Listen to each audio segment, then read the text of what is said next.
Hi, this is Anthony.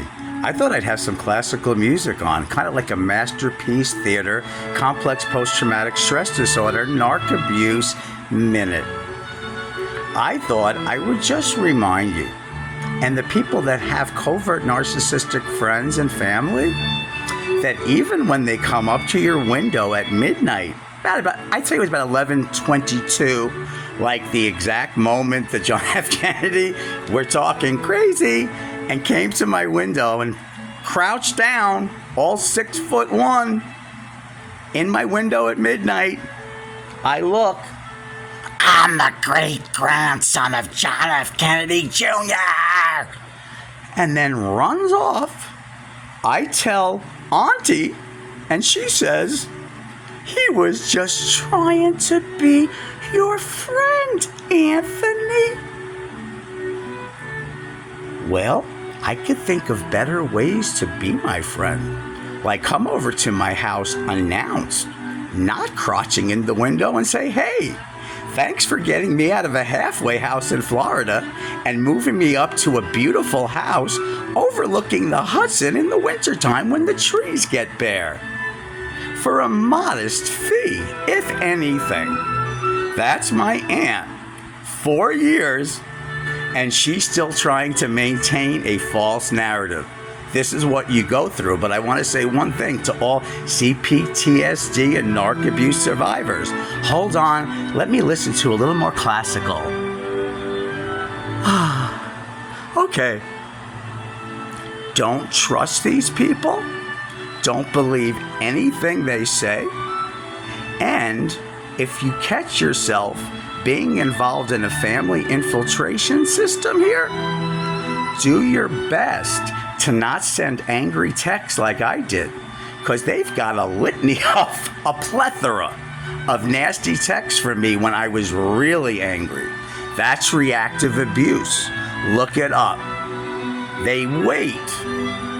Tell the target all these crazy things. Like literally, he was walking up the stairs sideways, like Linda Blair in the spider scene in The Exorcist, the scene that scared me, and is going up the stairs sideways the first week he's here, telling me he's got a problem with his feet. This is what Anthony gets to see. The other people get to see, oh, Anthony's just turning tables. I'm a little concerned about his mental health. You know, I don't understand. That's reactive abuse. And then you get mutual friends, and they say to you, you know, we're at a crossroads, Anthony. Well, we have a Crossroads restaurant down the street. That's the only crossroads I'm at. Okay? So it's a gorgeous day, and I am going to continue to laugh, and I'll cry because this is life. But these people are not going to bring me down. In fact, my creativity has gone through the roof, because ask any artist, when things are going well, the songs aren't as good. So I've got a lot of good stuff. Thank you very much. And remember, the lie is coming out. This is a tiny village, and your character assassinations worked for a while. But people watch. After they hear all this character assassination, it is normal human condition to believe the first person you hear. So the first person that these people heard was him, because I kept a very low profile, except when I was working at the liquor store and I just knew the people that came to buy their booze and left. I kept a very low profile in this town. Moved here myself with $300 in my pocket. Okay, myself. He comes up here, free hotel in Hudson, and then slams his hand down because there was no avocados in the Mexican restaurant. The avocado freaking caper. Oh my God. His friend Anthony got him the house, $300 a month rent, if anything, because now he's the rental manager for the next store, so it's probably free. Okay. And then I get stuff from my aunt to reestablish her grandiosity so she could say to people, but look, I invited him here. Look, I invited him here. Look, I bought. Well, Joan Crawford, okay, had some nice NBC Christmas specials. Everything looked fabulous, okay? But the other kid, Christina, she has a different story, okay? So It's not about other people liking Anthony, but there could be opportunities here. And people in this little village are watching now. I made sure of that. So after 4 years, lack of impulse control? I don't think so. I think lack of impulse control is coming to somebody's apartment at 11:22 at night while I'm waiting for a date to show up late after work, and I think it's the date, and then I see a maniac in my window. What did I tell him when he first moved here?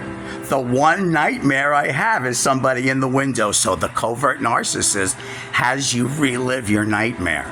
Very clever, but now the nightmare is down the street because I am not ever going to allow any human being, especially one that I've helped. And the other one, I've been listening to her problems since I'm 5 years old.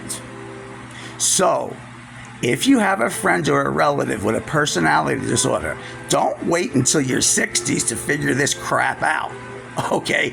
Because you're wasting time on people that don't give a damn about you. So love yourself. Yesterday was Halloween, the lifting of the veil. Look in the mirror. I've got a lot of issues, but those people have none. The only issues a covert narcissist will ever have is, I think I was a little too nice, or maybe I shouldn't have been so magnanimous today. But they don't have any issues unless it's the vulnerable narcissist, and then it's what happened to them, and their issues are all victim stance. So, I'm not a victim, I'm a survivor, and a thriver. So here's looking at you, kid. Your plan didn't work, and it's never gonna work. And for those that have CPTSD, use my strength until you get your own. That's what I did with a few people.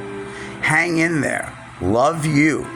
And have a beautiful All Souls Day, All Saints Day, something like that. Have a good November 1st. God bless. Beautiful weekend, and love you. Take care, guys. Bye.